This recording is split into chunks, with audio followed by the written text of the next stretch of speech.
আসলে এভাবে অনেক আগে স্টেজে উঠতাম, তবে আজকের এই প্রোগ্রামটা আমার কাছে স্মৃতিময় হয়ে থাকবে। বিশেষ করে এত বড় বড় ব্যক্তিরা যাদেরকে আমি আল্লামা সাইদুর রহমতুল্লাহ আলীকে ভালোবেসে আল্লামা সাইদুর রহমতুল্লাহ আলীর জন্য যাদেরকে বেশি ভালোবাসি, এর মধ্যে অন্যতম হচ্ছেন বগুড়ার আপনাদের সকলের প্রিয়, শুধু বগুড়া নয় সারা বাংলাদেশের প্রিয় মানুষ, জনপ্রিয় মুফাসসির কোরআন মাওলানা আব্দুল আমিন দামাত বারাকাতুহু। এই প্রোগ্রামটা যখন করবেন তখনই আমার সাথে কথা বলেছেন, আমি এতে নিজেকে ভাগ্যবান মনে করছি। আজকে সবচেয়ে বেশি নিজেকে ভাগ্যবান মনে করছি এই জন্য যে আমরা বাংলাদেশে যারা বসবাস করি, শুধু তারাই না, যারা মুসলমান, যারা আল্লামা সাইদুর রহমতুল্লাহ আলীকে চিনি, দীর্ঘ এক যুগ আল্লামা সাইদুর রহমতুল্লাহ আলী কারাগারে কাটিয়েছেন। আল্লামা সাইদুর রহমতুল্লাহ আলীকে জীবনে একবার হলো দেখার ইচ্ছা কার কার ছিল? একটু হাত তুলে দেখান তো। লিল্লাহি তাকবীর, লিল্লাহি তাকবীর। হাত নামান। আজকে আমাদের সামনে যখন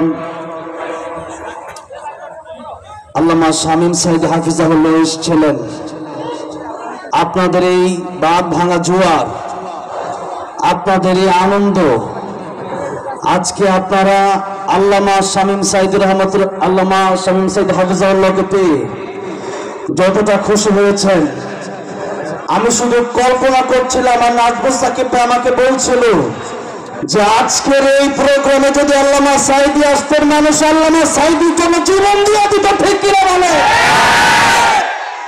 আল্লামা সাইদি রহমতুল্লাহ আলাইহি মরে নাই, আল্লামা সাইদি রহমতুল্লাহ আলাইহি মরে নাই। আল্লামা সাইদি রহমতুল্লাহ আলাইহিকে জালেম স্বৈরাচার কোনে আছে শহীদ করেছে, ঠিক কিনা বলে?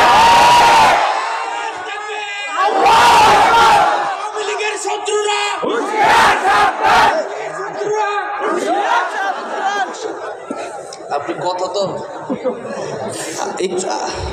স্লোগান দেওয়ার সময় যারা হয়তো উনি হুঁশ হারিয়ে ফেলেছেন, আমি যে কথা বলছি, আমি আল্লাহি বিল্লাহি তাল্লাহি আল্লাহর কসম করে বলছি, বাংলাদেশে সবচেয়ে বেশি আমি ভালোবাসি আল্লামা সাইদিকে।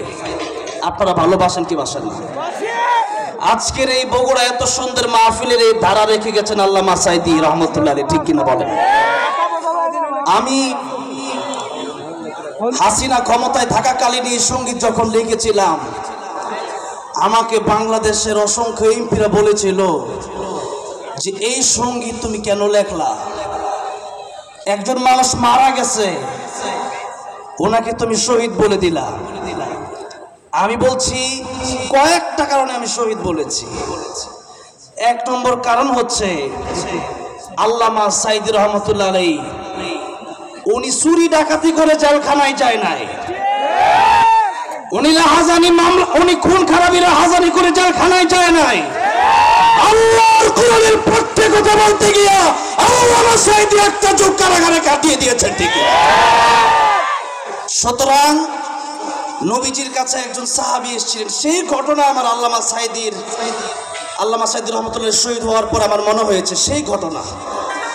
সাহাবীর নাম ছিল আব্দুল উজ্জা। এরপরে নবীজির কাছে আসার পর নাম রেখেছে নবীজি আব্দুল্লাহ। নবীজি জিজ্ঞাসা করেছিলেন, আব্দুল্লাহ তোমার জীবনে কি ইচ্ছা আছে? আব্দুল্লাহ রাদিয়াল্লাহু আনহু বলছিলেন, ইয়া রাসূলুল্লাহ, ইয়া হাবিবাল্লাহ, আমার জীবনে দুনিয়ার কোনো আকাঙ্ক্ষা ইচ্ছা আমার নাই। আমার জীবনে একটা ইচ্ছা, আল্লাহ যেন আমার শহীদে মৃত্যু দান করেন, যে মৃত্যুর সময় কষ্ট হয় না, কবরে মুনকার নাকির আসে না, বিনা হিসাবে আল্লাহ জান্নাত দান করেন, ওই মৃত্যু আমি চাই। নবীজি দোয়া করলেন। সাহাবী আব্দুল্লাহ রাদিয়াল্লাহু আনহু শহীদ জিহাদের ময়দানে গেলেন। তো জিহাদের ময়দানে যাওয়ার পর আব্দুল্লাহ রাদিয়াল্লাহু আনহু ওই যুদ্ধটা হয় নাই, আসার সময় পথে ইন্তেকাল করলেন। নবীজি তাকে বললেন সে শহীদ হয়েছে। আল্লাহর রাস্তায় ইন্তেকাল করলে শহীদ হয়, আর আল্লামা সাইদ রহমতুল্লাহ শুধু আল্লাহর রাস্তায় নয়, আমরা বিশ্বাস করি ইনজেকশনের সাথে 20 শহীদ করে দেওয়া হয়েছে।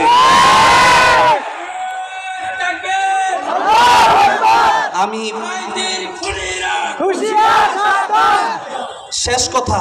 শেষ কথা আমি আল্লামা সাইদ রহমতুল্লাহ আলীর ব্যাপারে সঙ্গীত বলতে বললে আমি কোনো কথা না বলে ডাইরেক্ট আমি গজল বলি না। আমার সাথে আল্লামা শামীম সাইদ হাফিজাহুল্লাহ দেখা হয়েছিল সর্বপ্রথম কাতারে। আমি সেদিন অস্ত্র সিক্ত হয়েছিলাম। হুজুর সেদিন